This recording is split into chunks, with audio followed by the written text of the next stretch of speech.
Across Africa, winds of change are blowing. In the heart of West Africa, a young military leader has shaken the old order. Captain Ibrahim Traoré, the 36-year-old president of Burkina Faso, has declared a new era, one of sovereignty, defiance, and radical alliances. While the West watches with unease, Traoré is reaching out to Russia and even North Korea. Born in 1988, Ibrahim Traoré is no ordinary soldier. A geologist turned military officer, he led a popular coup in 2022, overthrowing the previous junta. Why? Because he believed Burkina Faso had become a puppet of foreign interests, especially France. Like Sankara before him, Traoré speaks of justice, unity, and African pride. But unlike his predecessors, he's willing to rewrite the entire script of Burkina Faso's foreign policy. For decades, France maintained a tight grip on Burkina Faso and the Sahel. From military bases to currency control through the CFA franc, French influence was everywhere. But in 2023, Captain Traoré made a historic move. He ordered all French troops out. This was not just a military decision. It was a statement. Burkina Faso would no longer be dictated to by Paris, Washington, or Brussels. The West cried Russian interference. But in reality, Burkina Faso is following a deeper instinct, the instinct to survive and thrive without neo-colonial strings. In place of France, Traoré turned to Moscow.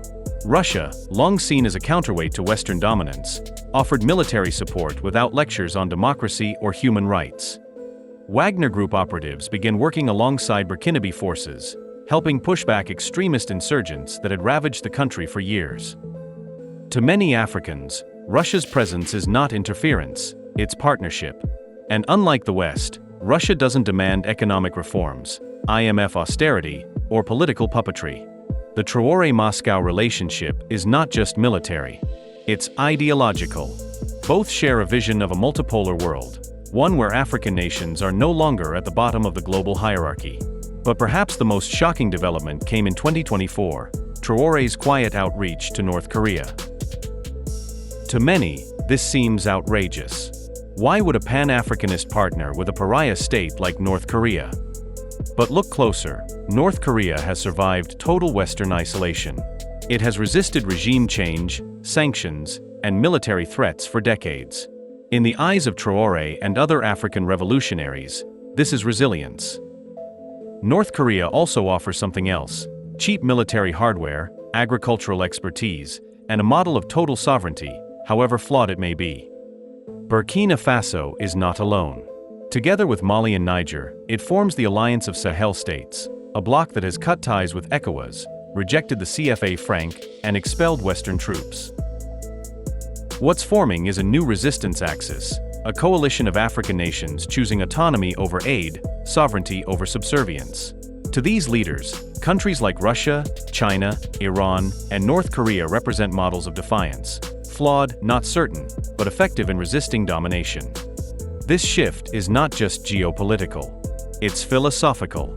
It marks the beginning of Africa's post-colonial awakening. Traoré is challenging Africa's place in the global system. He's asking hard questions. Why should Africa beg for crumbs from the IMF? Why are we rich in gold, uranium, and lithium, but poor in power? His vision is Pan-African, revolutionary, dangerous to the status quo, and it's catching fire. Captain Traoré may be young, but he's become the face of a new African consciousness. His turn to Russia and North Korea is not about ideology, it's about liberation and security. In the eyes of the West, he's a rebel. In the hearts of many Africans, he's a revolutionary and a savior. History will judge his choices. But for now, one thing is certain: Africa is no longer asking for permission. It is taking its destiny into its own hands. As always, please remember to like and subscribe.